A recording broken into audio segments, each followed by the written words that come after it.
ਸਤਿ ਸ਼੍ਰੀ ਅਕਾਲ। Ajit web TV ਦੇਖਣ ਵਾਲੇ ਸਾਰੇ ਹੀ ਦਰਸ਼ਕਾਂ ਦਾ ਅਜੀਤ ਖਬਰਾਂ ਦੇ ਅੱਜ ਦੇ ਇਸ ਬੁਲੇਟਿਨ ਦੇ ਵਿੱਚ ਨਿੱਘਾ ਸਵਾਗਤ। ਮੈਂ ਹਾਂ ਕਮਲਪ੍ਰੀਤ ਸਿੰਘ ਤੇ ਰੋਜ਼ਾਨਾ ਦੀ ਤਰ੍ਹਾਂ ਸਭ ਤੋਂ ਪਹਿਲਾਂ ਇੱਕ ਝਾਤ ਅੱਜ ਦੀਆਂ ਚੋਣਵੀਆਂ ਖਬਰਾਂ ਤੇ। ਹਰਸਿਮਰਤ ਕੌਰ ਬਾਦਲ ਨੇ ਕਿਹਾ ਬਿਕਰਮ ਸਿੰਘ ਮਜੀਠੀਆ ਦੀ ਜਾਨ ਨੂੰ ਖਤਰਾ। ਮੋਹਾਲੀ 'ਚ 25 ਸਾਲਾ ਨੌਜਵਾਨ ਨੇ ਗੋਲੀ ਮਾਰ ਕੇ ਕੀਤੀ ਖੁਦਕੁਸ਼ੀ। ਕੇਂਦਰ ਸਰਕਾਰ ਨੇ ਸੌਣੀ ਦੀਆਂ ਫਸਲਾਂ ਤੇ ਘੱਟੋ-ਘੱਟ ਸਮਰਥਨ ਮੁੱਲ ਨੂੰ ਦਿੱਤੀ ਮਨਜ਼ੂਰੀ। ਸਿੱਧੂ ਮੂਸੇਵਾਲਾ ਦੀ ਅੰਤਿਮ ਅਰਦਾਸ ਵਿੱਚ ਸ਼ਾਮਲ ਹੋਏ ਲੱਖਾਂ ਲੋਕ, ਮਾਪਿਆਂ ਨੇ ਕੀਤੀ ਭਾਵੁਕ ਅਪੀਲ। ਅਤੇ ਭਾਰਤੀ ਕ੍ਰਿਕਟਰ ਮਿਤਾਲੀ ਰਾਜ ਨੇ ਅੰਤਰਰਾਸ਼ਟਰੀ ਕ੍ਰਿਕਟ ਤੋਂ ਸੰਨਿਆਸ ਲੈਣ ਦਾ ਕੀਤਾ ਐਲਾਨ। ਤੇ ਹੁਣ ਇਹਨਾਂ ਖਬਰਾਂ ਦਾ ਵਿਸਥਾਰ ਤੇ ਬਾਕੀ ਦੀਆਂ ਅਹਿਮ ਖਬਰਾਂ ਦੀ ਜਾਣਕਾਰੀ। ਸਾਬਕਾ ਕੇਂਦਰੀ ਮੰਤਰੀ ਹਰਸਿਮਰਤ ਕੌਰ ਬਾਦਲ ਅਤੇ ਵਿਧਾਇਕ ਗਨੀਵ ਕੌਰ ਨੇ ਅੱਜ ਰਾਜਪਾਲ ਨੂੰ ਇੱਕ ਮੰਗ ਪੱਤਰ ਸੌਂਪਿਆ ਹੈ, ਜਿਸ ਤੋਂ ਬਾਅਦ ਰਾਜ ਭਵਨ ਚੰਡੀਗੜ੍ਹ ਵਿਖੇ ਦੋਵਾਂ ਵੱਲੋਂ ਪ੍ਰੈਸ ਕਾਨਫਰੰਸ ਕੀਤੀ ਗਈ। ਇਸ ਦੌਰਾਨ ਹਰਸਿਮਰਤ ਕੌਰ ਬਾਦਲ ਨੇ ਕਿਹਾ ਕਿ ਬਿਕਰਮ ਸਿੰਘ ਮਜੀਠੀਆ ਨੂੰ ਹਰਪ੍ਰੀਤ ਸਿੰਘ ਸਿੱਧੂ ਤੋਂ ਜਾਨ ਦਾ ਖਤਰਾ ਹੈ। ਹਰਪ੍ਰੀਤ ਸਿੱਧੂ ਕੋਲ ADGP ਜੇਲ੍ਹਾਂ ਦਾ ਚਾਰਜ ਹੈ। ਉਹਨਾਂ ਕਿਹਾ ਕਿ ਹਰਪ੍ਰੀਤ ਸਿੱਧੂ ਤੋਂ ਜੇਲ੍ਹਾਂ ਦਾ ਚਾਰਜ ਵਾਪਸ ਲਿਆ ਜਾਵੇ, ਜਿਸ ਲਈ ਉਹਨਾਂ ਪੰਜਾਬ ਦੇ ਰਾਜਪਾਲ ਨੂੰ ਮੰਗ ਪੱਤਰ ਸੌਂਪਿਆ ਹੈ। ਤੇ ਇਹਨਾਂ ਨੇ ਹੁਣ ADGP ਲਾਇਆ ਹੈ, ਪ੍ਰਿਜ਼ਨਸ ਲਾਇਆ ਹੈ ਹਰਪ੍ਰੀਤ ਸਿੰਘ ਸਿੱਧੂ ਨੂੰ, ਜੋ ਪਹਿਲਾਂ FIR 'ਚ ਵੀ ਇਨਵੋਲਵ ਸੀਗੇ। ਸਾਨੂੰ ਡਰ ਹੈ ਬਿਕਰਮ ਜੀ ਦੀ ਜਾਨ ਦਾ, ਉਹਨਾਂ ਦੀ ਜਾਨ ਨੂੰ ਖਤਰਾ ਹੈ ਜੇਲ੍ਹ 'ਚ। ਸਾਨੂੰ ਡਰ ਹੈ ਕਿ ਉਹਨਾਂ 'ਤੇ ਕੁਝ ਪਲਾਂਟ ਕਰ ਦਿਆ ਜਾਏਗਾ, ਹੋਰ ਕੋਈ ਨਵੀਂ FIR ਉਹਨਾਂ 'ਤੇ ਫਾਈਲ ਕਰਦੀ ਜਾਊਗੀ। ਬਚਪਨ ਤੋਂ ਹੀ ਇਹਨਾਂ ਦੇ ਸਾਡੇ ਪਰਿਵਾਰ ਦੇ ਨਾਲ ਤੇ ਖਾਸ ਤੌਰ ਤੇ ਹਰਪ੍ਰੀਤ ਤੇ ਬਿਕਰਮ ਦੇ ਵਿੱਚ ਬਚਪਨ ਤੋਂ ਹੀ ਇੱਕ ਦੂਜੇ ਦੇ ਨਾਲ ਇਹਨਾਂ ਦੀ ਲੱਗਦੀ ਰਹੀ ਹੈ। ਮੇਰੇ ਚਾਚੀ ਜੀ ਦਾ ਜਦ ਦੁਖਦ ਦੇਹਾਂਤ ਹੋਇਆ ਤੇ ਇਹਨਾਂ ਦੇ ਹਰਪ੍ਰੀਤ ਜੀ ਦੇ ਪਰਿਵਾਰ ਨੇ ਸਾਡੇ ਮਜੀਠਾ ਪਰਿਵਾਰ ਨੂੰ ਉਹਦੇ ਜ਼ਿੰਮੇਵਾਰ ਠਹਿਰਾਇਆ। ਇੱਥੇ ਤਾਈਂ ਕਿ ਉਹਨਾਂ ਨੇ ਸਾਡੀ ਚਾਚੀ ਦੇ ਜਿਹੜੇ ਬੱਚੇ ਨੇ ਉਹਨਾਂ ਦੇ ਵੀ ਪ੍ਰਾਪਰਟੀਆਂ ਤੇ ਜ਼ਬਤ ਕਰਕੇ ਉਹਨਾਂ ਦੇ ਨਾਲ ਵੀ ਲੜਾਈਆਂ ਹੈਗੀਆਂ।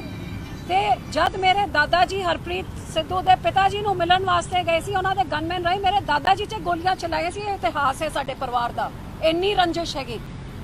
ਜਿਸ ਕਾਰਨ ਜਦ ਕੈਪਟਨ ਸਾਹਿਬ ਨੇ ਝੂਠੀ ਸੌਂ ਖਾਈ ਸੀ ਕਿ 4 ਹਫ਼ਤਿਆਂ 'ਚ ਨਸ਼ੇ ਖਤਮ ਕਰ ਦਾਂਗਾ, ਇਸ ਹਰਪ੍ਰੀਤ ਸਿੱਧੂ ਨੂੰ ਬਣਾਇਆ ਗਿਆ ਸੀਗਾ ਸਿੱਟ ਦਾ ਇੰਚਾਰਜ। ਪੂਰੇ 5 ਸਾਲ ਨਸ਼ੇ ਕਾਂਗਰਸ ਦੇ ਟਾਈਮ ਕਿੱਥੇ ਤੋਂ ਕਿੱਥੇ ਪਹੁੰਚੇ। ਉਹਦੇ ਬਾਅਦ ਚੰਨੀ ਸਾਹਿਬ ਦੇ ਟਾਈਮ 'ਚ ਇਸ ਹਰਪ੍ਰੀਤ ਸਿੱਧੂ ਨੇ ਬਿਕਰਮ ਦੇ ਖਿਲਾਫ ਜੋ ਕੁਝ ਕੀਤਾ, ਝੂਠਾ ਕੇਸ ਬਣਾਉਣ 'ਚ ਜੋ ਇਹਨਾਂ ਦੀ ਭੂਮਿਕਾ ਰਹੀ, ਸਭ ਕੁਝ ਹਰਪ੍ਰੀਤ ਸਿੱਧੂ ਦੇ ਨਿਗਰਾਨੀ 'ਚ ਹੋਇਆ। ਤੇ ਹੁਣ ਇਹ ਨਵੀਂ ਸਰਕਾਰ ਜਿਹੜੀ ਬਣੀ ਹੈ, ਇੱਥੇ ਵੀ ਹਰਪ੍ਰੀਤ ਸਿੱਧੂ ਨੇ ਪੂਰਾ ਆਪਣਾ ਦਖਲ ਅੰਦਾਜ਼ੀ ਕਰਕੇ ਹੁਣ ਇਸ ਸਰਕਾਰ ਨੇ ਉਹਨੂੰ ਪ੍ਰਿਜ਼ਨਸ ਦਾ ADGP ਬਣਾਤਾ ਹੈਗਾ। ਤੇ ਸਾਡੇ ਵੱਲੋਂ ਬਿਲਕੁਲ ਕਲੀਅਰ ਹੈਗਾ ਕਿ ਇਹ ਇਨਸਾਨ ਜਿਹਦਾ ਰੰਜਿਸ਼ ਸਾਡੇ ਪਰਿਵਾਰ ਦੇ ਨਾਲ ਪੁਰਾਣੀ ਹਿਸਟਰੀ ਸਾਰੀ ਸਾਹਮਣੇ ਹੈਗੀ, ਜੇ ਪਿਛਲੀ ਸਰਕਾਰ ਨੇ 3 DGP ਬਦਲ ਕੇ, AGs ਬਦਲ ਕੇ, SSP BOIs ਬਦਲ ਕੇ ਉਹਨਾਂ ਨੇ ਝੂਠੇ ਕੇਸ ਬਿਕਰਮ ਦੇ ਉੱਤੇ ਕੀਤੇ, ਤੇ ਇਸ ਸਰਕਾਰ ਨੇ ਵੀ 3 ਮਹੀਨਿਆਂ 'ਚ ਸੁਪਰਿੰਟੈਂਡੈਂਟ 3 ਬਦਲਤੇ ਜੇਲ੍ਹ ਦੇ, ਜਿਸ ਜੇਲ੍ਹ 'ਚ ਬਿਕਰਮ ਹੈ, ADGP ਬਦਲ 'ਚ, ਤੇ ਹੁਣ ਇਹਨੂੰ ਪ੍ਰਿਜ਼ਨ ਦਾ ਇੰਚਾਰਜ ਬਣਾਤਾ। ਮਤਲਬ ਅੱਜ ਗਨੀਵ ਨੂੰ ਤਾਂ ਮੈਨੂੰ ਇਸ ਗੱਲ ਦਾ ਫਿਕਰ ਹੈ ਤੇ ਡਰ ਹੈ ਕਿ ਬਿਕਰਮ ਨੂੰ ਖਤਮ ਕਰਨ ਵਾਸਤੇ ਇਹ ਹਰਪ੍ਰੀਤ ਸਿੱਧੂ ਕੋਈ ਵੀ ਕਦਮ ਚੱਕ ਸਕਦਾ ਹੈ। ਮੋਹਾਲੀ ਦੇ ਸੈਕਟਰ 67 ਵਿੱਚ ਬੁੱਧਵਾਰ ਨੂੰ ਸਵੇਰੇ ਇੱਕ 25 ਸਾਲਾ ਨੌਜਵਾਨ ਦੀ ਗੱਡੀ ਵਿੱਚੋਂ ਖੂਨ ਨਾਲ ਲਥਪਥ ਲਾਸ਼ ਮਿਲਣ ਨਾਲ ਇਲਾਕੇ ਅੰਦਰ ਸਨਸਨੀ ਫੈਲ ਗਈ। ਮ੍ਰਿਤਕ ਨੌਜਵਾਨ ਦੀ ਪਛਾਣ ਕਰਨਪਾਲ ਸ਼ਰਮਾ ਵਾਸੀ ਜਲਵਾਯੂ ਟਾਵਰ ਮੋਹਾਲੀ ਵਜੋਂ ਹੋਈ ਹੈ। ਪੁਲਿਸ ਅਨੁਸਾਰ ਮੁੱਢਲੀ ਜਾਂਚ ਤੋਂ ਲੱਗ ਰਿਹਾ ਹੈ ਕਿ ਨੌਜਵਾਨ ਵੱਲੋਂ ਆਪਣੇ ਪਿਸਤੌਲ ਨਾਲ ਖੁਦ ਨੂੰ ਗੋਲੀ ਮਾਰ ਕੇ ਆਤਮ ਹੱਤਿਆ ਕੀਤੀ ਗਈ ਹੈ। ਸੀਨੀਅਰ ਪੁਲਿਸ ਕਪਤਾਨ ਮੋਹਾਲੀ ਵਿਵੇਕਸ਼ੀਲ ਸੋਨੀ ਨੇ ਕਿਹਾ ਕਿ ਪਹਿਲੀ ਨਜ਼ਰੇ ਇਹ ਖੁਦਕੁਸ਼ੀ ਦਾ ਮਾਮਲਾ ਜਾਪਦਾ ਹੈ। ਮੋਹਾਲੀ ਦੇ ਜਲਵਾਯੂ ਵਿਹਾਰ ਦੇ ਰਹਿਣ ਵਾਲੇ ਕਰਨਪਾਲ ਸ਼ਰਮਾ ਦੀ ਲਾਸ਼ ਬੁੱਧਵਾਰ ਸਵੇਰੇ ਉਸ ਦੀ ਰਿਹਾਇਸ਼ ਨੇੜੇ ਉਸ ਦੀ ਹੁੰਡਈ ਕ੍ਰੇਟਾ ਕਾਰ ਵਿੱਚੋਂ ਮਿਲੀ। ਉਸ ਦੇ ਸਿਰ ਦੇ ਸੱਜੇ ਪਾਸੇ ਇੱਕ ਗੋਲੀ ਦਾ ਬਿਲਕੁਲ ਨੇੜਿਓਂ ਜ਼ਖਮ ਹੈ। ਜਿਸ ਪਿਸਤੌਲ ਤੋਂ ਗੋਲੀ ਚੱਲੀ ਸੀ ਉਹ ਉਸ ਦੇ ਸੱਜੇ ਹੱਥ ਤੋਂ ਬਰਾਮਦ ਕੀਤੀ ਗਈ ਹੈ। ਇੱਕ ਅੱਜ ਸਵੇਰੇ ਇੱਕ ਇਨਸੀਡੈਂਟ ਰਿਪੋਰਟ ਹੋਇਆ ਜਿਹਦੇ ਵਿੱਚ ਕਿ ਜਲਵਾਯੂ ਟਾਵਰ ਦੇ ਲਾਗੇ ਮਾਰਕੀਟ ਦੇ ਵਿੱਚੋਂ ਇੱਕ ਕਾਰ ਦੇ ਵਿੱਚੋਂ ਇੱਕ ਕਰਨਪਾਲ ਸ਼ਰਮਾ ਨਾਮ ਦੇ ਇੱਕ ਯੁਵਕ ਦੀ ਡੈੱਡ ਬੋਡੀ ਮਿਲੀ, ਜਿਹਦੇ ਵਿੱਚ ਕਿ ਇੱਕ ਗੋਲੀ ਜਿਹੜੀ ਹੈਗੀ ਆ ਉਹਦੇ ਸਿਰ ਦੇ ਵਿੱਚ ਲੱਗੀ ਹੋਈ ਸੀ। ਇਹ ਜਿੱਦਾਂ ਇਨਫੋਰਮੇਸ਼ਨ ਮਿਲੀ ਪੁਲਿਸ ਮੌਕੇ ਦੇ ਉੱਪਰ ਪਹੁੰਚੀ ਅਤੇ ਤਫਤੀਸ਼ ਆਰੰਭੀ ਗਈ ਤੇ ਉਸ ਤਫਤੀਸ਼ ਦੇ ਵਿੱਚ ਇਹ ਸਾਹਮਣੇ ਆਇਆ ਵੀ ਕਰਨਪਾਲ ਸ਼ਰਮਾ ਜਿਹੜੇ ਹੈਗੇ ਨੇ ਉਹਨਾਂ ਦੇ ਹੱਥ ਦੇ ਵਿੱਚੋਂ ਇੱਕ ਪਿਸਟਲ ਮਿਲਿਆ ਹੈ ਤੇ ਜਿਹੜੀ ਗੋਲੀ ਉਹਨਾਂ ਦੇ ਸਿਰ ਦੇ ਵਿੱਚ ਲੱਗੀ ਹੈ ਉਹਦੇ ਵਿੱਚ ਉਹ ਪੁਆਇੰਟ ਬਲੈਂਕ ਫਾਇਰ ਹੈ, ਬਿਲਕੁਲ ਸਿਰ ਦੇ ਨਾਲ ਸਟਾ ਕੇ ਗੋਲੀ ਚੱਲੀ ਹੈ। ਅਤੇ ਜਿਹੜੀ ਫੋਰੈਂਸਿਕ ਟੀਮ ਨੇ ਮੌਕੇ ਦੇ ਉੱਪਰ ਪਹੁੰਚ ਕੇ ਜਿਹੜਾ ਗਨ ਸ਼ਾਟ ਰੈਜ਼ੀਡਿਊ ਚੈੱਕ ਕੀਤਾ ਤਾਂ ਉਹਦੇ ਵਿੱਚ ਉਹ ਉਹਨਾਂ ਦੇ ਆਪਣੇ ਹੱਥੋਂ ਗੋਲੀ ਚੱਲਣੀ ਪਾਈ ਗਈ ਹੈ ਤੇ ਇਸ ਚੀਜ਼ ਦੇ ਉੱਪਰ ਹੋਰ ਡਿਟੇਲ ਦੇ ਵਿੱਚ ਇਨਵੈਸਟੀਗੇਸ਼ਨ ਹੁਣ ਕੀਤੀ ਜਾ ਰਹੀ ਹੈ ਤੇ ਹੁਣ ਤੱਕ ਦੀ ਤਫਤੀਸ਼ ਦੇ ਵਿੱਚ ਇਹ ਕੇਸ ਸੁਸਾਈਡ ਦਾ ਜਾਪਦਾ ਹੈ ਤੇ FIR ਦਰਜ ਕਰਕੇ ਇਸ ਦੇ ਵਿੱਚ ਤਫਤੀਸ਼ ਡਿਟੇਲ ਵਿੱਚ ਕੀਤੀ ਜਾ ਰਹੀ ਹੈ ਵੀ ਇਹ ਇਨਸੀਡੈਂਟ ਕਿਵੇਂ ਹੋਇਆ ਹੈ ਅਤੇ ਹੋਰ ਵੀ ਜੇ ਕਿਸੇ ਦਾ ਕੋਈ ਰੋਲ ਸਾਹਮਣੇ ਆਉਂਦਾ ਤਾਂ ਉਸ ਵਿੱਚ ਤਫਤੀਸ਼ ਕਰਕੇ ਉਹਨੂੰ ਵੀ ਸਾਫ਼ ਕੀਤਾ ਜਾਊਗਾ। ਸਰਕਾਰ ਨੇ ਕਿਸਾਨਾਂ ਨੂੰ ਰਾਹਤ ਦੇਣ ਦੀ ਦਿਸ਼ਾ 'ਚ ਇੱਕ ਹੋਰ ਵੱਡਾ ਫੈਸਲਾ ਲਿਆ ਹੈ। ਕੇਂਦਰੀ ਮੰਤਰੀ ਮੰਡਲ ਨੇ ਸਾਉਣੀ ਦੀਆਂ ਫਸਲਾਂ ਲਈ ਘੱਟੋ-ਘੱਟ ਸਮਰਥਨ ਮੁੱਲ ਨੂੰ ਮਨਜ਼ੂਰੀ ਦੇ ਦਿੱਤੀ ਹੈ। 2022-23 ਸੀਜ਼ਨ ਲਈ ਸਾਉਣੀ ਦੀਆਂ ਫਸਲਾਂ ਦੇ ਘੱਟੋ-ਘੱਟ ਸਮਰਥਨ ਮੁੱਲ ਨੂੰ ਮਨਜ਼ੂਰੀ ਦੇ ਦਿੱਤੀ ਗਈ ਹੈ। ਕੇਂਦਰੀ ਮੰਤਰੀ ਅਨੁਰਾਗ ਠਾਕੁਰ ਨੇ ਦੱਸਿਆ ਕਿ ਅੱਜ ਹੋਈ ਕੈਬਨਿਟ ਮੀਟਿੰਗ ਵਿੱਚ ਤਿਲਾਂ ਦੀ ਕੀਮਤ ਵਿੱਚ 523 ਰੁਪਏ ਦਾ ਵਾਧਾ ਕਰਨ ਦਾ ਫੈਸਲਾ ਕੀਤਾ ਗਿਆ ਹੈ। ਮੂੰਗੀ ਤੇ 480 ਰੁਪਏ ਪ੍ਰਤੀ ਕੁਇੰਟਲ ਦਾ ਵਾਧਾ ਹੋਵੇਗਾ। ਸੂਰਜਮੁਖੀ ਤੇ 358 ਰੁਪਏ ਪ੍ਰਤੀ ਕੁਇੰਟਲ वादा किया गया है। अगर आज की मैं बात करूं तो MSP के जो दाम बढ़े हैं इसमें तिल की MSP में 523 रुपए की वृद्धि इस साल होगी। मूंग पे 480 प्रति क्विंटल इसकी वृद्धि है। सूरजमुखी बीज पर 385 रुपये प्रति क्विंटल और रामतिल पर 357, तो कपास मध्यम रेशा पर 354 रुपये, सोयाबीन पर जो सोयाबीन पीला पर 350 रुपये की वृद्धि होगी और तूर पर 300 रुपये की वृद्धि है। उड़द पर 300 रुपया, मूंगफली पर 300 रुपया, ज्वार हाइब्रिड पर 232 रुपये, ज्वार मालदंडी पर 232 रुपये, रागी पर 201 रुपया, धान पर 100 रुपया, धान सामान्य पर 100 रुपया और धान ग्रेड A पर 100 रुपया, बाजरा पर 100 रुपया और मक्का पर 92 रुपये। अगर आप इसको तुलना के रूप में देखेंगे तो 2014-15 से पहले मात्र गिनी चुनी खरीफ फसलों पर खरीद होती थी, शायद 1-2 के ऊपर, लेकिन बड़ा बदलाव मोदी जी की सरकार आने के बाद हुआ कि बाकी फसलों को भी इसमें जोड़ा गया और किसानों की आय भी बढ़ी। ਪੰਜਾਬੀ ਗਾਇਕ ਸ਼ੁਭਦੀਪ ਸਿੰਘ ਸਿੱਧੂ ਮੂਸੇਵਾਲਾ ਨੂੰ ਸ਼ਰਧਾਂਜਲੀ ਦੇਣ ਅਤੇ ਸ਼ਰਧਾ ਦੇ ਫੁੱਲ ਭੇਂਟ ਕਰਨ ਲਈ ਅੱਜ ਮਾਨਸਾ ਦੀ ਅਨਾਜ ਮੰਡੀ ਵਿੱਚ ਦੇਸ਼ ਭਰ ਤੋਂ ਲੱਖਾਂ ਦੀ ਤਾਦਾਦ ਵਿੱਚ ਲੋਕ ਪਹੁੰਚੇ, ਜਿਸ ਕਾਰਨ ਦੂਰ-ਦੂਰ ਤੱਕ ਜਾਮ ਲੱਗ ਗਏ। ਨੌਜਵਾਨਾਂ ਨੇ ਵੱਡੀ ਗਿਣਤੀ ਵਿੱਚ ਇਸ ਮੌਕੇ ਜਿੱਥੇ ਪੌਦੇ ਵੰਡੇ ਉੱਥੇ ਹੀ ਕਈਆਂ ਨੇ ਖੂਨਦਾਨ ਕਰਕੇ ਉਸ ਨੂੰ ਸ਼ਰਧਾਂਜਲੀ ਭੇਂਟ ਕੀਤੀ। ਸ਼੍ਰੋਮਣੀ ਗੁਰਦੁਆਰਾ ਪ੍ਰਬੰਧਕ ਕਮੇਟੀ ਵੱਲੋਂ ਸ੍ਰੀ ਗੁਰੂ ਗ੍ਰੰਥ ਸਾਹਿਬ ਜੀ ਦੀ ਹਜ਼ੂਰੀ ਅੰਦਰ ਕੀਰਤਨੀਆਂ ਵੱਲੋਂ ਮਾਨਵਤਾ ਦੇ ਫਰਜ਼ ਪਛਾਣਨ ਅਤੇ ਸਿੱਧੂ ਦੀ ਖੱਟੀ ਪ੍ਰਸਿੱਧੀ ਨੂੰ ਨੌਜਵਾਨਾਂ ਲਈ ਪ੍ਰੇਰਨਾ ਦੱਸਿਆ। ਇਸ ਦੌਰਾਨ ਕਈ ਸਮਾਜਿਕ ਤੇ ਰਾਜਨੀਤਿਕ ਸ਼ਖਸੀਅਤਾਂ ਨੇ ਸਿੱਧੂ ਮੂਸੇਵਾਲਾ ਨੂੰ ਸ਼ਰਧਾਂਜਲੀ ਭੇਂਟ ਕੀਤੀ। ਇਸ ਮੌਕੇ ਪਿਤਾ ਬਲਕੌਰ ਸਿੰਘ ਨੇ ਕਿਹਾ ਕਿ ਆਪਣੇ ਪੁੱਤ ਦੇ ਕਤਲ ਦਾ ਇਨਸਾਫ ਲੈਣ ਲਈ ਉਹਨਾਂ ਨੇ ਪੰਜਾਬ ਸਰਕਾਰ ਤੋਂ ਉਮੀਦ ਰੱਖੀ ਹੈ। ਜੇ ਇਨਸਾਫ ਨਾ ਮਿਲਿਆ ਤਾਂ ਲੋੜ ਪੈਣ ਤੇ ਇਸ ਨੂੰ ਲੈ ਕੇ ਸੰਘਰਸ਼ ਵੀ ਛੇੜਿਆ ਜਾ ਸਕਦਾ ਹੈ। ਉਹਨਾਂ ਲੋਕਾਂ ਨੂੰ ਅਪੀਲ ਕੀਤੀ ਕਿ ਸੋਸ਼ਲ ਮੀਡੀਆ ਤੇ ਹਰ ਗੱਲ ਦੀ ਖਬਰ ਨਾ ਪਾਈ ਜਾਵੇ। ਸਿੱਧੂ ਮੂਸੇਵਾਲਾ ਦੀ ਮਾਂ ਚਰਨ ਕੌਰ ਨੇ ਲੋਕਾਂ ਨੂੰ ਅਪੀਲ ਕੀਤੀ ਕਿ ਸਿੱਧੂ ਦੇ ਨਾਂ ਦਾ ਇੱਕ ਪੌਦਾ ਜ਼ਰੂਰ ਲਗਾਇਆ ਜਾਵੇ। ਬੇਟੇ ਦਾ ਸੋਸ਼ਲ ਮੀਡੀਆ ਦੇ ਉੱਤੇ ਇੰਸਟਾਗ੍ਰਾਮ ਦੇ ਜਿਹੜੇ ਪੇਜ ਬਣਿਆ ਹੋਇਆ ਹੈ, ਕਈ ਮੇਰੇ ਭਰਾ ਇਸ ਗੱਲ ਤੋਂ ਵੀ ਗੁਰੇਜ਼ ਨਹੀਂ ਕਰ ਰਹੇ ਕਿ ਉਹਦੇ ਫੇਕ ਪੇਜ ਬਣਾ ਕੇ ਕੋਈ ਮੱਥਾ ਟੇਕਣ ਲਈ ਪੈਸੇ ਪਵਾ ਰਿਹਾ, ਕੋਈ ਕੁਛ ਕਰ ਰਿਹਾ ਹੈ। ਤਾਂ ਮੈਂ ਤੁਹਾਨੂੰ ਸਾਰਿਆਂ ਨੂੰ ਇੱਕ ਬੇਨਤੀ ਕਰਦਾ ਤੁਹਾਡੇ ਚਰਨਾਂ 'ਚ, ਤੁਸੀਂ ਕੋਈ ਵੀ ਸਿੱਧੂ ਮੂਸੇਵਾਲੇ ਨਾਲ ਜੁੜੀ ਕੋਈ ਜਾਣਕਾਰੀ ਹੈ, ਕੋਈ ਪ੍ਰੋਗਰਾਮ ਹੈ, ਉਹਦੇ ਜਸਟਿਸ ਸੰਬੰਧੀ ਮੈਂ ਖੁਦ ਅਨਾਉਂਸ ਕਰੂੰਗਾ। ਆਪਾਂ ਵੇਖਦੇ ਹਾਂ, ਆਪਾਂ ਸਰਕਾਰ ਨੂੰ ਟਾਈਮ ਦਿੱਤਾ ਹੈ, ਜੇ ਆਪਾਂ ਨੂੰ ਕੋਈ ਅਗਲਾ ਸੰਘਰਸ਼ ਲੀਕੂੰਗਾ ਮੈਂ। ਜਦ ਤੱਕ ਆਪਾਂ ਨੂੰ ਇਨਸਾਫ ਨਹੀਂ ਮਿਲਦਾ ਟੇਕ ਕੇ ਨਹੀਂ ਬੈਠਾਂਗੇ, ਮੇਰਾ ਤੁਹਾਡੇ ਨਾਲ ਵਾਅਦਾ ਹੈ। ਪਰ ਮੈਂ ਇਹ ਵੀ ਨਹੀਂ ਕਰਨਾ ਚਾਹੁੰਦਾ ਵੀ ਮੈਂ ਕਿਸੇ ਨੂੰ ਸਮਾਂ ਵੀ ਨਾ ਦੇਵਾਂ। ਸਰਕਾਰ ਨੂੰ ਸਮਾਂ ਲੱਗਦਾ ਹੈ, ਟਾਈਮ ਤੇ ਮੈਂ ਤੁਹਾਨੂੰ ਇੰਸਟਾਗ੍ਰਾਮ ਦੇ ਉੱਤੇ ਜੋ ਵੀ ਸੰਘਰਸ਼ ਦੀ ਅਗਲੀ ਰੂਪਰੇਖਾ ਤੁਹਾਨੂੰ ਅਸੀਂ ਦੱਸਾਂਗੇ। ਹੋਰ ਜਿਹੜੀਆਂ ਫੇਕ ਸੂਚਨਾਵਾਂ ਨੇ, ਕੋਈ ਕੁਛ ਪੇਜ ਬਣਾਈ ਬੈਠਾ, ਕੋਈ ਸਟੋਰੀਆਂ ਪਾਈ ਜਾਂਦਾ, ਬਹੁਤ ਕੁਛ ਹੋਊਗਾ ਉਹਦੇ ਇੰਸਟਾਗ੍ਰਾਮ ਤੇ ਸਿੱਧੂ ਦੇ ਨਾਮ ਤੇ। ਤਾਂ ਤੁਸੀਂ ਕੋਈ ਵੀ ਗੱਲ ਦਾ ਸੱਚ ਨਹੀਂ ਮੰਨਣਾ, ਕਿਸੇ ਵੀ ਗਤੀਵਿਧੀ ਨੂੰ ਸੱਚਾ ਨਹੀਂ ਮੰਨ ਲੈਣਾ। ਜਦ ਤੱਕ ਤੁਹਾਨੂੰ ਮੈਂ ਦੱਸੂਗਾ, ਮੈਂ ਖੁਦ ਲਾਈਵ ਹੋ ਕੇ ਵੀਡੀਓ ਪਾ ਕੇ ਤੁਹਾਨੂੰ ਉਸ ਦੀ ਮੁਕੰਮਲ ਜਾਣਕਾਰੀ ਦੇਵਾਂਗਾ। ਧੰਨਵਾਦ। 29 ਮਈ ਨੂੰ ਕਾਲਾ ਦਿਨ ਚੜਿਆ, ਉਹਦੇ ਮੇਰਾ ਸਭ ਕੁਝ ਐਂ ਲੱਗਦਾ ਸੀ ਵੀ ਖਤਮ ਹੋ ਗਿਆ, ਪਰ ਤੁਹਾਡੇ ਉਤਸ਼ਾਹ ਨੇ, ਮੇਰੀਆਂ ਮਾਵਾਂ, ਮੇਰੀਆਂ ਭੈਣਾਂ, ਮੇਰੇ ਬੱਚੇ, ਬਜ਼ੁਰਗ, ਜਿਨ੍ਹਾਂ ਨੇ ਵੀ ਸਾਡਾ ਦੁੱਖ ਵਿੱਚ ਸਾਥ ਦਿੱਤਾ, ਮੈਨੂੰ ਫਿਰ ਤੋਂ ਐਂ ਲੱਗਣ ਲੱਗਾ ਵੀ ਮੇਰਾ ਸ਼ੁਭ ਗਿਆ ਨਹੀਂ, ਮੇਰੇ ਆਸ-ਪਾਸ ਹੈ। ਮੈਨੂੰ ਬਹੁਤ ਹੌਸਲਾ ਮਿਲਿਆ। ਕਿਰਪਾ ਕਰਕੇ ਸਾਡੇ ਹੌਸਲੇ ਨੂੰ ਇਦਾਂ ਹੀ ਬਣਾਈ ਰੱਖਿਓ। ਜੋ ਵੀ ਸ਼ੁਭ ਬੋਲਦੇ ਸੀ, ਪੱਗ ਨੂੰ, ਆਪਣੇ ਮਾਤਾ ਪਿਤਾ ਦੇ ਸਤਿਕਾਰ ਨੂੰ, ਉਸੇ ਤਰ੍ਹਾਂ ਜਿਵੇਂ ਮੈਨੂੰ ਮੇਰੀ ਮਾਂ ਸਮਝਦੇ ਹੋ, ਮੈਂ ਤੁਹਾਨੂੰ ਆਪਦੇ ਬੱਚੇ ਸਮਝੂੰਗੀ। ਉਸੇ ਤਰ੍ਹਾਂ ਉਸ ਦੇ ਜੋ ਬੋਲ ਨੇ ਉਹਨਾਂ ਨੂੰ ਕਾਇਮ ਰੱਖਿਓ। ਭਾਰਤੀ ਮਹਿਲਾ ਕ੍ਰਿਕਟ ਦੀ ਰੀੜ੍ਹ ਦੀ ਹੱਡੀ ਕਹੇ ਜਾਣ ਵਾਲੀ ਮਿਤਾਲੀ ਰਾਜ ਨੇ ਅੰਤਰਰਾਸ਼ਟਰੀ ਕ੍ਰਿਕਟ ਤੋਂ ਸੰਨਿਆਸ ਲੈ ਲਿਆ ਹੈ। ਮਿਤਾਲੀ ਰਾਜ ਪਿਛਲੇ 23 ਸਾਲਾਂ ਤੋਂ ਕ੍ਰਿਕਟ ਖੇਡ ਰਹੀ ਸੀ। ਹੁਣ ਬੁੱਧਵਾਰ ਨੂੰ 39 ਸਾਲ ਦੀ ਉਮਰ ਵਿੱਚ ਉਸਨੇ ਅੰਤਰਰਾਸ਼ਟਰੀ ਕ੍ਰਿਕਟ ਦੇ ਸਾਰੇ ਫਾਰਮੈਟਾਂ ਨੂੰ ਅਲਵਿਦਾ ਕਹਿ ਦਿੱਤਾ। ਮਿਤਾਲੀ ਰਾਜ ਨੇ 2 ਦਹਾਕਿਆਂ ਤੋਂ ਵੱਧ ਸਮੇਂ ਤੱਕ ਚੱਲੇ ਆਪਣੇ ਕ੍ਰਿਕਟ ਕੈਰੀਅਰ ਵਿੱਚ ਪੂਰੀ ਤਰ੍ਹਾਂ ਰਾਜ ਕੀਤਾ।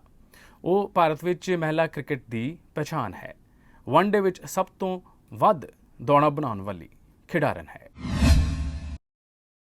ਸਰਹੱਦੀ ਹਲਕਾ ਭੋਆ ਦੇ ਪਿੰਡ ਕੀੜੀ ਵਿਖੇ ਚੱਲ ਰਹੇ ਸਾਬਕਾ ਹਲਕਾ ਵਿਧਾਇਕ ਜੋਗਿੰਦਰਪਾਲ ਦੇ ਨਿੱਜੀ ਕ੍ਰੈਸ਼ਰ ਉੱਤੇ ਮਾਈਨਿੰਗ ਵਿਭਾਗ ਵੱਲੋਂ ਟੀਮ ਸਹਿਤ ਵੱਡੇ ਤੌਰ ਤੇ ਛਾਪੇਮਾਰੀ ਕੀਤੀ ਗਈ, ਜਿਸ ਦੇ ਚੱਲਦੇ ਦੱਸਿਆ ਜਾ ਰਿਹਾ ਹੈ ਕਿ ਰਾਵੀ ਦਰਿਆ ਵਿੱਚ ਇੱਕ JCB ਮਸ਼ੀਨ ਅਜਾਇਜ਼ ਤੌਰ ਤੇ ਮਾਈਨਿੰਗ ਕਰ ਰਹੀ ਸੀ, ਜੋ ਕਿ ਸਾਬਕਾ ਵਿਧਾਇਕ ਜੋਗਿੰਦਰਪਾਲ ਦੇ ਕ੍ਰੈਸ਼ਰ ਨਾਲ ਸੰਬੰਧਿਤ ਸੀ, ਜਿਸ ਨੂੰ ਮਾਈਨਿੰਗ ਵਿਭਾਗ ਵੱਲੋਂ ਮੌਕੇ ਤੇ ਹੀ ਕਾਬੂ ਕਰ ਲਿਆ ਗਿਆ।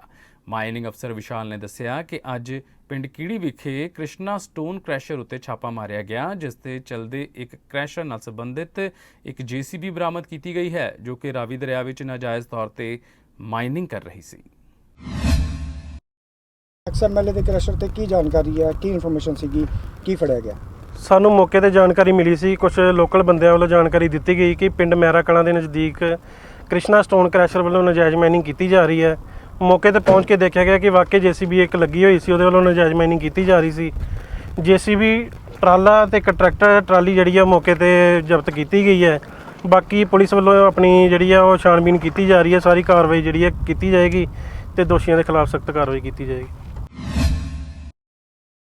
ਫਗਵਾੜਾ ਦੇ ਕਸਬਾ ਰਿਹਾਨਾ ਜੱਟਾ ਵਿਖੇ ਅੱਜ ਦਿਨ ਦਿਹਾੜੇ ਕਾਰ ਸਵਾਰ ਲੁਟੇਰੇ ਪਿਸਤੌਲ ਦਿਖਾ ਕੇ ਇੱਕ ਮਨੀ ਚੇਂਜਰ ਪਾਸੋਂ ਕਰੀਬ ਲੱਖਾਂ ਰੁਪਏ ਦੀ ਨਕਦੀ ਲੁੱਟ ਕੇ ਫਰਾਰ ਹੋ ਗਏ। ਜਾਣਕਾਰੀ ਅਨੁਸਾਰ ਲੁਟੇਰੇ ਮਨੀ ਐਕਸਚੇਂਜਰ ਦੇ ਦਫ਼ਤਰ ਦੇ ਅੰਦਰ ਵੜ ਕੇ ਉਸ ਦੇ ਮਾਲਕ ਕੋਲੋਂ ਨਕਦੀ ਲੁੱਟ ਕੇ ਲੈ ਗਏ। ਮਾਲਕ ਯਸ਼ਪਾਲ ਦੇ ਮੁਤਾਬਕ ਉਹਨਾਂ ਕੋਲ ਸਵਿਫਟ ਕਾਰ ਵਿੱਚ ਇੱਕ ਨੌਜਵਾਨ ਦਫ਼ਤਰ ਅੰਦਰ ਆਇਆ ਤੇ ਬੈਂਕ ਵਿੱਚ ਪੈਸੇ ਟ੍ਰਾਂਸਫਰ ਕਰਨ ਦੀ ਗੱਲ ਪੁੱਛੀ। ਜਦ ਯਸ਼ਪਾਲ ਨੇ ਕਿਹਾ ਕਿ ਪੈਸੇ ਟ੍ਰਾਂਸਫਰ ਹੋ ਸਕਦੇ ਨੇ ਤਾਂ ਉਹ ਬਾਹਰ ਜਾ ਕੇ ਆਪਣੇ ਕੁਝ ਹੋਰ ਸਾਥੀਆਂ ਨੂੰ ਨਾਲ ਲੈ ਕੇ ਆਇਆ ਅਤੇ ਗਨ ਪੁਆਇੰਟ ਤੇ ਨਕਦੀ ਲੈ ਕੇ ਫਰਾਰ ਹੋ ਗਏ। ਉੱਥੇ ਹੀ ਪੁਲਿਸ ਮਾਮਲੇ ਦੀ ਜਾਂਚ ਕਰ ਰਹੀ ਹੈ। ਮਾਮਲਾ ਇੱਕ ਬੰਦਾ ਆਇਆ, ਪਹਿਲਾਂ ਕਹਿੰਦਾ ਬੈਂਕ 'ਚ ਪੈਸੇ ਟ੍ਰਾਂਸਫਰ ਕਰ ਦੂੰਗੇ। ਮੈਂ ਕਿਹਾ ਜੀ ਹੋ ਜਾਣਗੇ। ਕਹਿੰਦਾ ਚਲੋ ਠੀਕ ਆ। ਬਾਹਰ ਗਿਆ, ਬਾਹਰੋਂ 3 ਬੰਦੇ ਇਕੱਠੇ ਆ ਗਏ। ਆਉਂਦਿਆਂ ਨੇ ਮੇਰੇ ਰਿਵਾਲਵਰ ਇੱਥੇ ਰੱਖੀ, ਕਹਿੰਦੇ ਕੱਢ ਦੇ ਜੋ ਕੁਛ ਹੈਗਾ। ਤੇ ਮੈਂ ਕਿਹਾ ਭਾਜੀ ਹੈ ਨਹੀਂ ਮੇਰੇ ਕੋਲ ਕੁਛ ਵੀ ਨਹੀਂ ਹੈਗਾ। ਕਹਿੰਦਾ ਕੱਢ ਜੋ ਮਰਜ਼ੀ। ਇੱਦਾਂ ਮੇਰੇ ਗੱਲੇ ਨੂੰ ਹੱਥ ਪਾਇਆ। ਮੈਂ ਕਿਹਾ ਲਓ 50,000 ਰੁਪਈਆ ਇੱਦਾਂ ਮੈਂ ਰੱਖੇ ਮੋਰੇ। ਮੈਂ ਕਿਹਾ ਬਾਕੀ ਰਹਿਣ ਦਿਓ, ਮੈਂ ਗਰੀਬ ਬੰਦਾ ਵਾਂ, ਜਾਣ ਦਿਓ, ਮੈਂ ਤਾਂ ਪਹਿਲਾਂ ਹੀ ਕਰਜ਼ਾ ਚੁੱਕਿਆ ਹੋਇਆ ਵਾ। ਬਸ ਮੈਨੂੰ ਹੱਥੋਂ ਮਾਰੀ ਪਾਈ ਹੋਏ ਮੇਰੇ ਇੱਥੇ ਮਾਰੀ ਰਿਵਾਲਵਰ ਉਹਨੇ ਇੱਧਰ ਚਲਾਈ ਆ, ਪਤਾ ਨਹੀਂ ਚੱਲੀ ਨਹੀਂ। ਮੈਂ ਉਹਦੇ ਇੱਧਰ ਹੱਥੋਂ ਖੋੜੀ ਤੇ ਉਹ ਦਾਤ ਸੀ ਉਹਦੇ। ਹੁਣ ਮੇਰੇ ਇੱਥੇ ਦਾਤ ਪੁੱਠੀ ਕਰਕੇ ਮਾਰੀ, ਮੈਂ ਦਾਤ ਵੀ ਖੋੜੀ, ਦਾਤ ਇੱਥੇ ਛੱਡ ਗਏ ਤੇ ਜਾਂਦੇ ਜਾਂਦੇ ਮੇਰਾ ਲੈਪਟਾਪ ਵੀ ਚੱਕ ਕੇ ਲੈ ਗਏ। ਕਿੰਨੇ ਵਿਅਕਤੀ ਸੀਗੇ? 3 ਜਣੇ। ਕਾਤੇ ਆਏ ਸੀਗੇ? ਸਵਿਫਟ ਗੱਡੀ ਸੀ, ਬਾਹਰ ਖੜੀ ਸੀ। ਕਿਹੜੇ ਰੰਗ ਦੀ ਗੱਡੀ ਸੀ? ਵਾਈਟ ਕਲਰ ਸੀ। ਕੋਈ ਨਾਮ ਨੰਬਰ ਪਲੇਟ ਵਗੈਰਾ? ਕਾਲੀਆਂ ਕੀਤੀਆਂ ਸੀ। ਕੋਈ CCTV ਕੈਮਰੇ 'ਚ ਆਏ ਹੋਣ ਬੰਦੇ? ਉਹ ਸਾਹਮਣੇ ਲੱਗੇ ਆ ਕੈਮਰੇ, ਉਹਨਾਂ 'ਚ ਆਏ ਹੋਣੇ ਆ। ਇਸ ਘਟਨਾ ਦੀ ਪੁਲਿਸ ਸੂਚਨਾ ਦਿੱਤੀ ਆ। 2:15 ਵਜੇ ਦਾ ਫੋਨ ਕੀਤਾ, ਕੋਈ ਪੁਲਿਸ ਵਾਲਾ ਨਹੀਂ ਆਇਆ। ਹੁਣ 3 ਵਜੇ ਪੁਲਿਸ ਆਈ। ਤੇ ਕਿੰਨੇ ਕੁ ਪੈਸੇ ਦਾ ਲੋਸ ਕਰ ਗਏ? 3 ਲੱਖ ਰੁਪਈਆ ਸੀ, ਨਾਲ ਲੈਪਟਾਪ ਸੀ। 2.5 ਲੱਖ ਰੁਪਈਆ। ਤੇ ਆਪਣੀ ਦੁਕਾਨ ਕਿੱਥੇ ਹੈ ਸਰ? ਹਰਿਆਣਾ ਜੱਟਾਂ। ਤੇ ਹਰਿਆਣਾ ਜੱਟਾਂ ਦੇ ਵਿੱਚ ਆਏ ਆ ਤੁਸੀਂ, ਕਿਸ ਮਾਮਲੇ ਨੂੰ ਲੈ ਕੇ ਆਏ ਹੋ? ਇੱਥੇ GK international western union money transfer ਹੈ। ਯਸ਼ਪਾਲ ਸੂਦੇ ਨੂੰ ਆਪਣਾ ਰਨ ਕਰਦੇ ਨੇ। 10 ਸਾਲਾਂ ਤੋਂ ਉਹਨਾਂ ਦੀ ਸ਼ਾਪ ਹੈ ਇੱਥੇ ਤੇ 2.5 ਲੱਖ ਰੁਪਈਆ ਅੱਜ ਘਰੋਂ ਲੈ ਕੇ ਆਏ ਸੀਗੇ। 3 ਅਣਪਛਾਤੇ ਨੌਜਵਾਨ ਜਿਹੜੇ ਸਰਦਾਰ ਸੀ, ਪਗੜੀ ਬੰਨੀ ਹੋਈ ਸੀ, ਮੂੰਹ ਬੰਨੇ ਹੋਏ ਸੀ। ਇੱਕ ਸਵਿਫਟ ਕਾਰ ਚਿੱਟੇ ਰੰਗ ਦੀ ਚਾਏ ਤੇ ਡਰਾਈਵਰ ਆਪਣਾ ਡਰਾਈਵਰ ਸੀਟ ਤੇ ਬੈਠਾ ਰਿਹਾ। ਉਹਨਾਂ ਕੋਲ 2 ਪਿਸਟਲ ਸੀਗੇ, ਇੱਕ ਦਾਤ ਸੀ। ਉਹਦੀ ਨੋਕ ਤੇ ਉਹ ਤੋਂ ਆਪਣਾ ਜ਼ਬਰਦਸਤੀ 2.25 ਲੱਖ ਦੇ ਕਰੀਬ ਰੁਪਈਆ ਖੋਹ ਕੇ ਲੈ ਗਏ ਧੱਕੇ ਨਾਲ ਪਿਸਟਲ ਪੁਆਇੰਟ ਤੇ। ਸਰ ਕੋਈ ਸੀਸੀਟੀ ਕੈਮਰੇ 'ਚ ਆਈ ਹੋਵੇ ਫੋਟੋਜ਼ ਵਗੈਰਾ? ਸੀਸੀਟੀਵੀ ਕੈਮਰੇ ਚੈੱਕ ਕਰਦੇ ਪਏ ਆ ਤੇ ਇੱਕ ਦੋ ਵੇਖੇ ਵੀ ਨੇ ਤੇ ਜਲਦੀ ਇਹਨੂੰ ਅਸੀਂ ਕਾਬੂ ਕਰ ਲਾਂਗੇ। ਮੁੱਖ ਮੰਤਰੀ ਭਗਵੰਤ ਮਾਨ ਦੀ ਅਗਵਾਈ ਵਾਲੀ ਪੰਜਾਬ ਸਰਕਾਰ ਦੇ ਭਰੋਸੇ ਉਪਰੰਤ ਮਾਲ ਵਿਭਾਗ ਦੇ ਸਟਾਫ ਨੇ ਅੱਜ ਆਪਣੀ ਹੜਤਾਲ ਖਤਮ ਕਰ ਦਿੱਤੀ ਹੈ। ਮੁੱਖ ਮੰਤਰੀ ਦੇ ਦਿਸ਼ਾ ਨਿਰਦੇਸ਼ਾਂ ਤੇ ਪੰਜਾਬ ਦੇ ਮਾਲ ਮੰਤਰੀ ਬ੍ਰਹਮ ਸ਼ੰਕਰ ਜਿੰਪਾ ਨੇ ਅੱਜ ਇੱਥੇ ਪੰਜਾਬ ਸਿਵਲ ਸਕੱਤਰੇਤ ਵਿਖੇ ਪੰਜਾਬ ਰੈਵਨਿਊ ਆਫੀਸਰਜ਼ ਐਸੋਸੀਏਸ਼ਨ ਦੇ ਨਾਲ ਮੀਟਿੰਗ ਕੀਤੀ। ਐਸੋਸੀਏਸ਼ਨ ਦੇ ਨੁਮਾਇੰਦਿਆਂ ਦੀਆਂ ਮੁਸ਼ਕਲਾਂ ਸੁਣਦੇ ਹੋਏ ਕੈਬਨਿਟ ਮੰਤਰੀ ਨੇ ਉਹਨਾਂ ਨੂੰ ਭਰੋਸਾ ਦਿੱਤਾ ਕਿ ਉਹਨਾਂ ਦੀਆਂ ਸਾਰੀਆਂ ਮੰਗਾਂ ਤੇ ਹਮਦਰਦੀ ਨਾਲ ਵਿਚਾਰ ਕੀਤਾ ਜਾਵੇਗਾ। ਉਹਨਾਂ ਅੱਗੇ ਕਿਹਾ ਕਿ NOC ਸੰਬੰਧੀ ਵਿਸਥਾਰਤ ਹਦਾਇਤਾਂ ਜਲਦੀ ਹੀ ਜਾਰੀ ਕੀਤੀਆਂ ਜਾਣਗੀਆਂ ਤਾਂ ਜੋ ਉਹਨਾਂ ਨੂੰ ਰਜਿਸਟਰੀਆਂ ਕਰਨ ਦੀ ਪ੍ਰਕਿਰਿਆ ਦੌਰਾਨ ਕੋਈ ਦਿੱਕਤ ਨਾ ਆਵੇ। ਉਹਨਾਂ ਨੇ ਹੜਤਾਲ ਉੱਤੇ ਬੈਠੇ ਸਟਾਫ ਨੂੰ ਵਧੇਰੇ ਜਨਤਕ ਹਿੱਤਾਂ ਨੂੰ ਮੁੱਖ ਰੱਖਦਿਆਂ ਤੁਰੰਤ ਡਿਊਟੀ ਸੰਭਾਲਣ ਦੀ ਅਪੀਲ ਕੀਤੀ।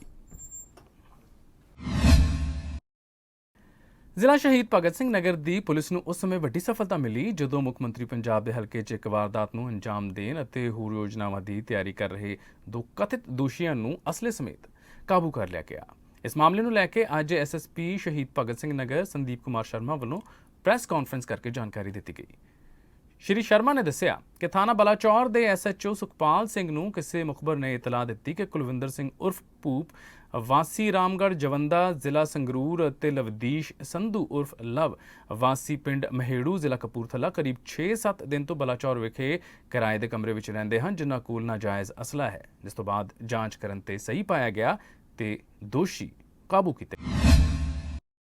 ਇਹ ਇਨਫੋਰਮੇਸ਼ਨ ਆਈ ਸੀਗੀ ਜੀ ਸਾਡੇ ਏਰੀਆ ਦੇ ਵਿੱਚ ਲੁਟੇਰਿਆਂ ਦਾ ਗੈਂਗ ਘੁੰਮ ਰਿਹਾ, ਉਹਦੇ ਵਿੱਚ ਅਸੀਂ ਉਸ ਇਨਫੋਰਮੇਸ਼ਨ ਤੇ 2 ਮੁੰਡੇ ਗ੍ਰਿਫਤਾਰ ਕੀਤੇ। ਇੱਕ ਦਾ ਨਾਂ ਕੁਲਵਿੰਦਰ ਸਿੰਘ ਹੈ ਜਿਹੜਾ ਕਿ ਸੰਗਰੂਰ ਜ਼ਿਲ੍ਹੇ ਦਾ ਹੈ, ਔਰ ਇੱਕ ਲਵਦੀਸ਼ ਸੰਧੂ ਹੈ ਜਿਹੜਾ ਕਿ ਫਗਵਾੜਾ ਏਰੀਆ ਦਾ ਰਹਿਣ ਵਾਲਾ। ਔਰ ਇਹਨਾਂ ਦੋਨਾਂ ਕੋਲੋਂ 2 ਪਿਸਤੌਲ ਬਰਾਮਦ ਹੋਏ, 2 ਲਾਈਵ ਕਾਰਟ੍ਰਿਜਸ ਬਰਾਮਦ ਹੋਈ ਹੈ ਸਮੇਤ ਮੈਗਜ਼ੀਨ। ਔਰ ਇਹਨਾਂ ਦੇ ਜਦੋਂ ਪੁੱਛਗਿੱਛ ਕੀਤੀ ਗਈ ਤੇ ਇਹਨਾਂ ਦੇ ਉੱਤੇ ਆਲਰੇਡੀ 24/4 ਨੂੰ ਧੂਰੀ ਦੇ ਵਿੱਚ ਇਹਨਾਂ ਨੇ ਇੱਕ ਵਾਰਦਾਤ ਕੀਤੀ ਹੈ ਜਿੱਥੇ ਕਿ ਇਹਨਾਂ ਨੇ 70,000 ਰੁਪਇਆ ਇੱਕ ਮਨੀ ਚੇਂਜਰ ਕੋਲੋਂ ਲੁੱਟਿਆ ਸੀ। ਤੇ ਉਸ ਤੋਂ ਇਲਾਵਾ ਵੀ ਇਹਨਾਂ ਦੇ ਉੱਤੇ ਕਾਫੀ ਮੁਕੱਦਮੇ ਦਰਜ ਨੇ ਜੀ। ਜਿਹੜਾ ਕੁਲਵਿੰਦਰ ਹੈ ਉਹਦੇ ਤੇ 4 ਮੁਕੱਦਮੇ ਦਰਜ ਨੇ ਜਿਹੜੇ ਕਿ ਸਾਰੇ ਲੁੱਟਾਂ ਖੋਹਾਂ ਦੇ ਨੇ, ਔਰ ਇੱਕ ਸ਼ਰਾਬ ਦਾ ਵੀ ਹੈ। ਔਰ ਲਵਦੀਸ਼ ਦੇ ਉੱਤੇ 302 ਦਾ ਮੁਕੱਦਮਾ ਦਰਜ ਹੈ ਜਿਹਦੇ ਵਿੱਚੋਂ ਇਹ ਕਾਫੀ ਪਾਰਟ ਆਫ ਸਜ਼ਾ ਇੱਕ ਛੋਟਾ ਸੀਗਾ, ਉਹਦਾ ਜੁਵੇਨਲ ਸੀਗਾ ਉਸ ਟਾਈਮ ਤੇ ਹੋਇਆ ਸੀ ਦਰਜ, ਤੇ ਪਾਰਟਲੀ ਸਜ਼ਾ ਕੱਟ ਚੁੱਕਾ ਉਹਦੇ ਵਿੱਚ। ਆਈ ਥਿੰਕ ਥੋੜੀ ਜੀ ਸਜ਼ਾ ਦੀ ਬਾਕੀ ਰਹਿੰਦੀ ਹੈ, ਮਿਸ ਕਰ ਗਿਆ ਸੀ ਡੇਟ, ਬੇਲ ਤੇ ਆਇਆ ਹੋਇਆ ਸੀ ਤੇ ਬੇਲ ਜੰਪ ਕਰ ਗਿਆ। ਤੋ ਇਹਨਾਂ ਨੂੰ ਕਾਬੂ ਕੀਤਾ। ਹੁਣ ਅੱਗੇ ਫਰਦਰ ਇਨਵੈਸਟੀਗੇਸ਼ਨ ਆਉਣਾ ਜੀ, ਦੇਖਦੇ ਹਾਂ ਅੱਗੇ ਕਿੱਧਰ ਨੂੰ ਕੀ ਮਿਲਦਾ ਸਾਨੂੰ। ਸਰ 302 ਵਾਲੇ ਮਾਮਲੇ 'ਚ ਇਹਨੂੰ ਵੀਓ ਕਰਾ ਦਿੱਤਾ ਗਿਆ ਸੀ? ਨਹੀਂ, ਹਾਲੇ ਕੋਰਟ ਦੇ ਵਿੱਚ ਪੇਸ਼ ਹੋਣਾ ਸੀ ਨੇ। ਮੇਰੇ ਖਿਆਲ 2 ਤਰੀਕਾਂ ਹੀ ਮਿਸ ਕੀਤੀਆਂ। 24/4 ਦੇ ਇੰਸੀਡੈਂਟ ਤੋਂ ਬਾਅਦ ਕੋਈ ਜਿਹੜੀ ਡੇਟ ਲੱਗੀ ਹੋਏਗੀ ਉਹੀ ਮਿਸ ਕੀਤੀ ਹੈ। ਹਾਲੇ ਪੀਓ ਤਾਂ ਨਹੀਂ ਬਣਿਆ ਇਹ। ਹਾਂਜੀ ਅਪ੍ਰੈਲ। ਇਹ ਧੂਰੀ ਵਾਰਦਾਤ ਕਰਨ ਤੋਂ ਬਾਅਦ ਇੱਧਰ ਆ ਕੇ ਰਹਿ ਰਹੇ ਸੀ ਜੀ। ਪਹਿਲਾਂ ਲੁਧਿਆਣੇ ਰੁਕੇ, ਫਿਰ ਹਫ਼ਤਾ ਕੁ ਪਹਿਲਾਂ ਇਹ ਬਲਾਚੌਰ ਏਰੀਆ ਦੇ ਵਿੱਚ ਆ ਗਏ ਸੀ।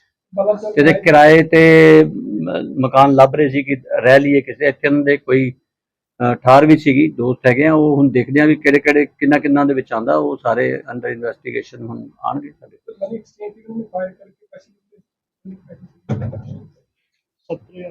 70,000 ਦੇ ਕਰੀਬ ਲੁੱਟਿਆ ਸੀ। ਸਰ ਜਿਹੜੇ ਵੈਰੀਫਿਕੇਸ਼ਨ ਨਹੀਂ ਕਰਵਾ ਰਹੇ, ਜਿਹੜੇ ਬਾਹਰਲੇ ਕਿਰਾਏਦਾਰ ਆ ਜਾਂਦੇ ਆ, ਬਾਹਰਲੇ ਸੂਬਿਆਂ ਤੋਂ ਵੀ ਆ ਜਾਂਦੇ ਆ ਜਾਂ ਇਹਨਾਂ ਬਾਰੇ ਕੋਈ ਕਾਰਵਾਈ? ਇਹ ਮੈਂ ਡੀਸੀ ਸਾਹਿਬ ਨਾਲ ਗੱਲ ਕਰਾਂਗਾ ਜੀ। ਉਹ ਆਰਡਰ ਤਾਂ ਆਈ ਥਿੰਕ ਹੈਗੇ ਆ ਤੇ ਚੈੱਕ ਕਰ ਲਾਂਗੇ ਕਿ ਜੇ ਕਿਤੇ ਕੋਈ ਕਈ ਵਾਰੀ ਡੇਟ ਨਿਕਲ ਗਈ ਹੁੰਦੀ ਹੈ ਤੇ ਆਰਡਰ ਰਿਨਿਊ ਕਰਾ ਕੇ। ਆਈ ਥਿੰਕ ਲੋਕਾਂ ਨੂੰ ਚਾਹੀਦਾ ਹੈ ਕਿ ਜਦੋਂ ਵੀ ਉਹਨਾਂ ਨੂੰ ਕਿਸੇ ਨੂੰ ਮਕਾਨ ਕਿਰਾਏ ਤੇ ਦਿੰਦੇ ਆ ਜਾਂ ਕੋਈ ਬਾਹਰੋਂ ਆ ਕੇ ਤੁਹਾਡੇ ਕੋਲ ਰਹਿ ਰਿਹਾ ਹੈ ਤਾਂ ਉਹਦੀ ਇੰਟੀਮੇਸ਼ਨ ਲੋਕਲ ਪੁਲਿਸ ਨੂੰ ਜ਼ਰੂਰ ਦੇਣੀ ਚਾਹੀਦੀ ਹੈ।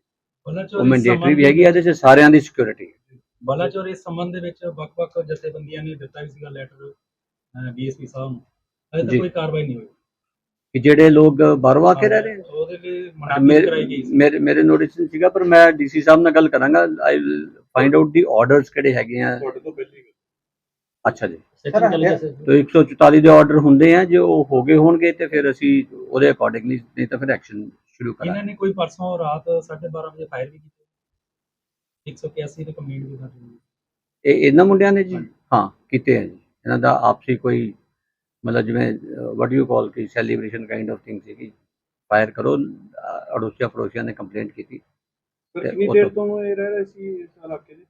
6-7 ਦਿਨ ਤੋਂ ਪਹਿਲਾਂ ਆਏ ਹਾਂ ਜੀ ਸਾਡੇ ਏਰੀਆ ਦੇ ਵਿੱਚ। ਆਪਣੇ ਹਲਕੇ ਦੇ ਵਿੱਚ, ਜ਼ਿਲ੍ਹੇ ਦੇ ਵਿੱਚ ਕੋਈ ਵਾਰਦਾਤ ਨੂੰ ਅੰਜਾਮ ਤਾਂ ਨਹੀਂ ਨਹੀਂ, ਹਾਲੇ ਦਿੱਤਾ ਤਾਂ ਨਹੀਂ, ਬਟ ਉਹੀ ਹੁਣ ਤਫਤੀਸ਼ ਦਾ ਮਸਲਾ ਹੈ ਕਿ ਕੀ ਕਰਨਾ ਸੀ ਇਹਨਾਂ ਨੇ।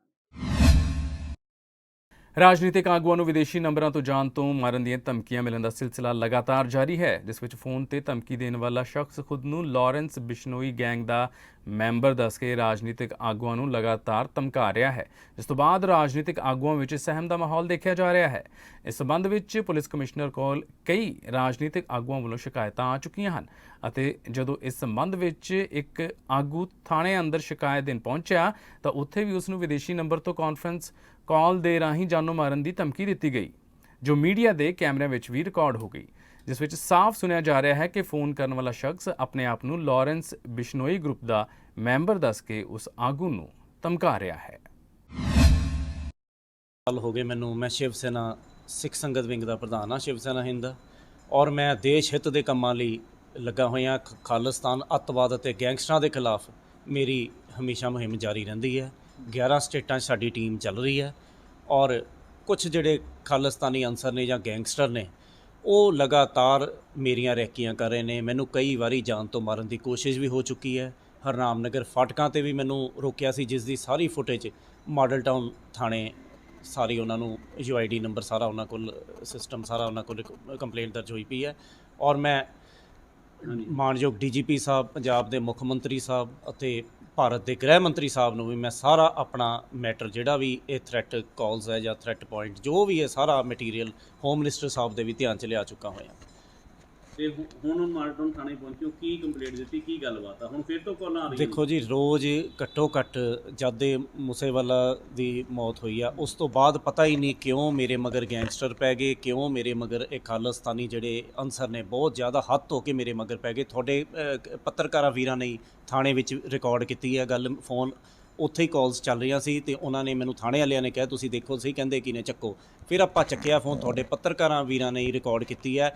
ਉਹਨਾਂ ਨੇ ਪਹਿਲੀ ਗੱਲ ਹੀ ਕੀਤੀ ਹੈ, ਅਸੀਂ ਲਾਰੈਂਸ ਬਿਸ਼ਨੋਈ ਗੈਂਗਸਟਰ ਦੇ ਬੰਦੇ ਬੋਲ ਰਹੇ ਹਾਂ, ਬਹੁਤ ਜਲਦੀ ਤੈਨੂੰ ਗੋਲੀਆਂ ਨਾਲ ਉਡਾਉਣਾ। ਇਹ ਤੁਹਾਡੇ ਕੈਮਰਿਆਂ ਵਿੱਚ ਵੀ ਰਿਕਾਰਡ ਹੈ, ਥਾਣੇ ਵਿੱਚ ਵੀ ਸਾਰੀ ਗੱਲ ਰਿਕਾਰਡ ਹੋ ਚੁੱਕੀ ਮੇਰੀ। ਔਰ 6 ਜੂਨ ਤੋਂ ਬਾਅਦ ਉਹ ਕਹਿੰਦੇ ਤੇਰਾ ਜਨਾਜ਼ਾ ਕੱਢ ਦੇਣਾ, ਤੂੰ ਸਿੱਖ ਕੌਮ ਦਾ ਬਹੁਤ ਵੱਡਾ ਗਦਾਰ ਹੈ ਔਰ ਤੇਰੀ ਜਿਹੜੀ ਹੈ ਤੂੰ ਪੱਗ ਆਪਣੀ ਲਾ ਦੇ, ਕਲੀਨ ਸ਼ੇਵ ਹੋ ਜਾ, ਅਸੀਂ ਤੈਨੂੰ ਛੱਡ ਦਿੰਦੇ ਹਾਂ। ਮੈਂ ਆਪਣਾ ਧਰਮ ਨਹੀਂ ਛੱਡਾਂਗਾ, ਮੈਂ ਪੱਗ ਬੰਨਣੀ ਨਹੀਂ ਛੱਡੂੰਗਾ, ਮੈਂ ਗੁਰੂ ਦਾ ਸੱਚਾ ਸਿੱਖ ਹਾਂ। ਮੈਂ ਇਹਨਾਂ ਦੀਆਂ ਇਹ ਗਿੱਦੜ ਧਮਕੀਆਂ ਤੋਂ ਡਰਨ ਵਾਲਾ ਨਹੀਂ ਹੈਗਾ। ਔਰ ਜੋ ਇਹ ਕਹਿ ਰਹੇ ਨੇ, ਲੋਕਲ ਨੰਬਰਾਂ ਤੋਂ ਮੈਨੂੰ ਕਾਲਸ ਆ ਰਹੀਆਂ ਨੇ, ਮੇਰੀਆਂ ਮੌਤ ਦੀਆਂ ਵੀਡੀਓਜ਼ ਵਾਇਰਲ ਹੋ ਰਹੀਆਂ ਨੇ ਔਰ ਕਿਹੜੀ ਫੋਟੋ ਜਿਹੜੀ ਇਹਨਾਂ ਨੇ ਪੂਰੇ ਜਿਹੜੇ ਇਹਨਾਂ ਦੇ ਖਾਲਿਸਤਾਨੀ ਵੱਡੇ ਜਿਹੜੇ ਹਾਈ ਲੈਵਲ ਦੇ ਇਹਨਾਂ ਦੇ ਜਿਹੜੇ ਪੇਜ ਬਣੇ ਨੇ ਉਹਦੇ ਵਿੱਚ ਮੇਰੀ ਡੇਲੀ 15 ਤੋਂ 20 ਤੋਂ ਲੈ ਕੇ ਮੇਰੀਆਂ ਵੀਡੀਓਜ਼ ਵਾਇਰਲ ਹੁੰਦੀਆਂ ਨੇ, ਜਿਹਦੇ ਵਿੱਚ ਸ਼ਰੇਆਮ ਕਿਹਾ ਜਾ ਰਿਹਾ ਬਹੁਤ ਜਲਦੀ ਇਸ ਫੋਟੋ ਤੇ ਹਾਰ ਪੈਣ ਦੇ ਅਸੀਂ ਭੰਗੜੇ ਪਾਵਾਂਗੇ ਵੀ ਇਹਦਾ ਜਲਦੀ ਤੋਂ ਜਲਦੀ ਇਹਦਾ ਸੌਦਾ ਲਗਾ ਦਿੱਤਾ ਜਾਵੇ। ਕੀ ਪੈਸੇ ਵਗੈਰਾ ਦੀ ਮੰਗ ਵੀ ਕੀਤੀ ਹੈ? ਨਹੀਂ, ਮੇਰੇ ਤੋਂ ਪੈਸੇ ਦੀ ਕੋਈ ਮੰਗ ਨਹੀਂ ਕੀਤੀ। ਮੈਨੂੰ ਤਾਂ ਇਹੀ ਕਹਿੰਦੇ ਨੇ ਅਸੀਂ ਤੈਨੂੰ ਮਾਰ ਦੇਣਾ, ਤੂੰ ਸ਼ਿਵ ਸੈਨਾ ਛੱਡ ਦੇ, ਤੂੰ ਸਾਡੇ ਤੂੰ ਸਰਦਾਰ ਨਹੀਂ ਚੰਗਾ ਲੱਗਦਾ ਉੱਥੇ। ਪਰ ਮੈਨੂੰ 10 ਸਾਲ ਹੋ ਗਏ ਜੀ ਦੇਸ਼ ਹਿੱਤ ਦੇ ਮੈਂ ਕੰਮ ਕਰ ਰਿਹਾ। ਸ਼ਿਵ ਸੈਨਾ ਸਿੱਖ ਸੰਗਤ ਵਿੰਗ ਦਾ ਮੈਂ ਪ੍ਰਧਾਨ ਬਣਿਆ। ਮੈਂ ਤਾਂ ਆਪਣੇ ਦੇਸ਼ ਹਿੱਤ ਦੇ ਕੰਮ ਕਰ ਰਿਹਾ, ਗਊ ਰੱਖਿਆ ਸਾਰੇ ਅਸੀਂ ਕਰੀਦੀ, ਅਸੀਂ ਸਾਰੇ ਸਮਾਜ ਸੇਵਾ ਦੇ ਕੰਮ ਕਰੀਦੇ ਆ। ਔਰ ਜਿੱਥੇ ਗੈਂਗਸਟਰਾਂ ਦੇ ਖਿਲਾਫ ਅਸੀਂ, ਅੱਤਵਾਦ ਦੇ ਖਿਲਾਫ ਅਸੀਂ ਪ੍ਰਚਾਰ ਕਰਾਂਗੇ, ਜਿਹੜਾ ਕਿ ਪੰਜਾਬ ਦਾ ਦੇਸ਼ ਦਾ ਮਾਹੌਲ ਖਰਾਬ ਕਰੇਗਾ, ਅਸੀਂ ਉਹਨਾਂ ਦੇ ਖਿਲਾਫ ਅਸੀਂ ਕਾਰਵਾਈਆਂ ਕਰਾਵਾਂਗੇ। ਉਹ ਇਹਨਾਂ ਨੂੰ ਚੰਗਾ ਨਹੀਂ ਲੱਗਦਾ, ਸਾਨੂੰ ਧਮਕੀਆਂ ਦਿੰਦੇ ਨੇ, ਸਾਨੂੰ ਜਾਨੋਂ ਮਾਰਨ ਦੀਆਂ ਧਮਕੀਆਂ ਦਿੰਦੇ ਨੇ। ਅੱਜ ਕੀ ਮੰਗ ਕੀਤੀ ਗਈ ਤੁਹਾਡੇ ਕੋਲ? ਅਸੀਂ ਤਾਂ ਇਹੀ ਕਿਹਾ ਵੀ ਜਿਹੜੇ ਲੋਕਲਸ ਨੰਬਰ ਤੋਂ ਕਾਲਸ ਆਉਂਦੀਆਂ, ਜਿਹੜੀਆਂ ਸਾਡੀਆਂ ਲੋਕਲ ਹੀ ਬੰਦੇ ਬੈਠੇ ਨੇ ਬਾਹਰੋਂ ਇਹ ਫੰਡਿੰਗ ਪਾਉਂਦੇ ਨੇ, ਲੋਕਲਸ ਬੰਦਿਆਂ ਦੇ ਵੀ ਮੈਂ ਐਡਰੈਸ ਵਗੈਰਾ ਸਾਰਾ ਕੁਝ ਇਹਨਾਂ ਦੇ ਫ਼ੋਨ ਨੰਬਰ ਸੰਬੰਧਿਤ ਥਾਣੇ ਆਪਣੇ ਮਾਡਲ ਟਾਊਨ ਮੈਂ ਦਿੱਤੇ ਨੇ। ਅੱਜ ਮੈਂ CP ਸਾਹਿਬ ਨੂੰ ਵੀ ਮੇਲ ਪਾਈ ਹੈ, DGP ਸਾਹਿਬ ਨੂੰ ਵੀ ਮੇਲ ਪਾਈ ਹੈ ਔਰ ਮੈਂ ਇਹੀ ਮੰਗ ਕਰਦਾ ਜਿਹੜੇ ਲੋਕਲ ਬੰਦੇ ਉਹਨਾਂ ਦੇ ਖਿਲਾਫ ਤਾਂ ਪਰਚੇ ਦਰਜ ਹੋਣ, ਉਹਨਾਂ ਦੇ ਖਿਲਾਫ ਤਾਂ ਜਿਹੜੇ ਸ਼ਰੇਆਮ ਕਹਿ ਰਹੇ ਨੇ ਜਿੱਦਾਂ ਮੂਸੇਵਾਲਾ ਮਾਰਿਆ ਸੀ ਅਸੀਂ ਉੱਦਾਂ ਤੇਰਾ ਹਸ਼ਰ ਕਰਨਾ। ਥਾਣੇ ਵਿੱਚ ਸਾਰੀ ਗੱਲ ਰਿਕਾਰਡ ਹੋਈ ਹੈ, ਤੈਨੂੰ ਗੋਲੀਆਂ ਮਾਰਨੀਆਂ ਸਾਰਾ ਕੁਝ ਕਰਨਾ। ਤੁਹਾਡੇ ਪੱਤਰਕਾਰਾਂ ਵੀਰਾਂ ਨੇ ਰਿਕਾਰਡ ਕੀਤਾ। ਰੋਜ਼ 250 ਤੋਂ ਲੈ ਕੇ 300 ਕਾਲਾਂ ਮੈਨੂੰ ਅਤੇ ਰੋਜ਼ ਮੇਰੀਆਂ ਵੀਡੀਓਜ਼ ਵਾਇਰਲ ਹੁੰਦੀਆਂ ਜਿਹਦੇ ਵਿੱਚ ਮੇਰੀਆਂ ਮੌਤ ਦੀਆਂ ਮੇਰੀਆਂ ਖਬਰਾਂ ਫੈਲਾਈਆਂ ਜਾ ਰਹੀਆਂ ਔਰ ਥੱਲੇ ਕਮੈਂਟਾਂ 'ਚ ਕਿਹਾ ਜਾ ਰਿਹਾ ਬਹੁਤ ਜਲਦੀ ਇਸ ਗਦਾਰ ਦਾ ਅੰਤ ਹੋਏਗਾ। ਕੱਲ੍ਹ ਦੀ ਗੱਲ ਹੈ ਜੋ ਆਪਨੇ ਪੱਤਰਕਾਰਾਂ ਦੇ ਮਾਧਿਅਮ ਰਾਹੀਂ ਰਵਨੀਤ ਸਿੰਘ ਬਿੱਟੂ ਜੋ MP ਆਪਣੇ ਲੁਧਿਆਣੇ ਦੇ ਨੇ, ਉਹਨਾਂ ਨੂੰ ਵੀ ਸੇਮ ਨੰਬਰਾਂ ਤੋਂ ਇਹੀ ਕੁਛ ਹੀ ਕਿਹਾ ਜਾ ਰਿਹਾ ਰਵਨੀਤ ਬਿੱਟੂ ਜੀ ਨੂੰ। ਹੁਣ ਉਹਨਾਂ ਕੋਲ ਤਾਂ Z+ ਸਿਕਿਉਰਿਟੀ ਹੈ, ਦੇਖੋ ਉਹਨਾਂ ਕੋਲ ਤਾਂ ਸਾਰਾ ਕੁਛ ਹੈ। ਉਹ ਵੀ ਦੇਸ਼ ਹਿੱਤ ਦੇ ਕੰਮ ਕਰਦੇ ਹਨ, ਪਰ ਉਹ MP ਨੇ ਲੁਧਿਆਣੇ ਦੇ, ਬਹੁਤ ਵੱਡੀ ਹਸਤੀ ਹੈ। ਉਹਨਾਂ ਨੂੰ ਵੀ ਉਹੀ ਅੱਤਵਾਦੀ ਜਿਹੜੇ ਉਹਨਾਂ ਨੂੰ ਧਮਕੀਆਂ ਦੇ ਰਹੇ ਨੇ ਔਰ ਉਹੀ ਮੈਨੂੰ ਧਮਕੀਆਂ ਦੇ ਰਹੇ, ਔਰ ਮੈਨੂੰ ਕਿਹਾ ਜਾ ਰਿਹਾ ਤੂੰ ਸਾਡਾ ਸੌਫਟ ਟਾਰਗੇਟ ਹੈ, ਅਸੀਂ ਤੈਨੂੰ ਬਖਸ਼ਣਾ ਨਹੀਂ। ਮੇਰੇ ਗੱਡੀਆਂ ਦੇ ਨੰਬਰ ਤੱਕ ਬੋਲੇ ਜਾ ਰਹੇ, ਤੂੰ ਇਹ ਗੱਡੀ 'ਚ ਜਾਣਾ। ਮੈਂ ਸਰਵਜਨਕ ਨਹੀਂ ਕਰਨਾ ਚਾਹੁੰਦਾ ਆਪਣੀ ਗੱਡੀ ਦਾ ਨੰਬਰ ਬੋਲ ਕੇ, ਨਾ ਮੈਂ ਗੱਡੀ ਬੋਲਣੀ ਚਾਹੁੰਦਾ ਕਿਹੜੀ ਹੈ। ਔਰ ਇਹਨਾਂ ਨੂੰ ਸਾਰਾ, ਇਹਨਾਂ ਅੱਤਵਾਦੀਆਂ ਨੂੰ, ਗੈਂਗਸਟਰਾਂ ਨੂੰ ਮੇਰੀ ਇੱਕ ਇੱਕ ਚੀਜ਼ ਦੀ ਸੂਹ ਹੈ। ਬੰਦੇ ਸਾਰੇ ਲੋਕਲ ਬੈਠੇ, ਮੈਂ ਮੰਗ ਇਹੀ ਕਰਦਾ ਘੱਟੋ ਘੱਟ ਇਹਨਾਂ ਦੇ ਖਿਲਾਫ ਪਰਚੇ ਤਾਂ ਦਰਜ ਕਰੋ, ਇਹਨਾਂ ਦੇ ਖਿਲਾਫ ਕਾਨੂੰਨੀ ਕਾਰਵਾਈਆਂ ਤਾਂ ਕਰੋ। ਮੇਰੀ ਤਾਂ ਜਿੰਨੇ ਸਵਾਸ ਲਿਖੇ, ਮੈਂ ਤਾਂ ਦੇਸ਼ ਹਿੱਤ ਦੇ ਕੰਮ ਕਰਦਾ ਜਾਊਂਗਾ।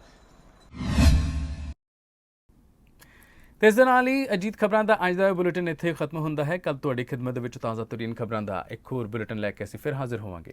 ਤਦ ਤੱਕ ਦੇ ਲਈ ਤੁਸੀਂ ਵੇਖਦੇ ਰਹੋ ਅਜੀਤ ਵੈਬ TV।